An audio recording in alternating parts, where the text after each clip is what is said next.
So last night, I believe this is June 1st, I watched a disturbing YouTube stream, just a live stream, and I watched two brothers tear into another brother who had previously torn into them. Now, Paul and Jesus, they both talked about how to rebuke a brother.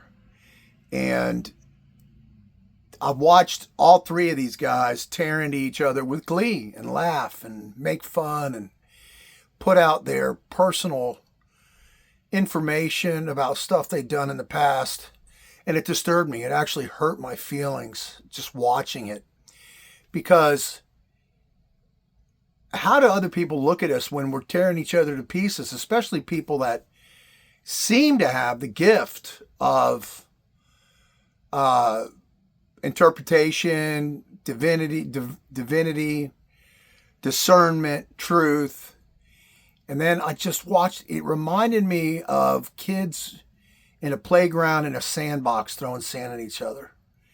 And it was disturbing to me. And these guys have hundreds of thousands of followers. And to watch the way they tore into each other, it was a horrible, horrible look. There was no standing together.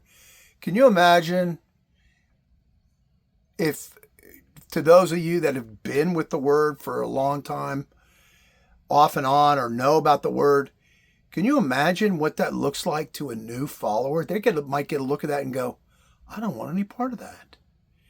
I felt horrible for them. Now, as I told you, I've been in the Old Testament for a while. And let me tell you something. There's one of the cities around Jerusalem, they used the term aha. They had an aha moment laughing about the downfall of Jerusalem. God wiped them out. Wiped them out. Because people say, why does God wipe them out? Because the stink of their iniquities had reached heaven. They had bloomed. The fruit had ripened. It was ready to be plucked from their sin. Okay? Think about it. You get to be so bad. I didn't want to, I never had this problem with my kids, but I watched kids whose children were so, I don't know.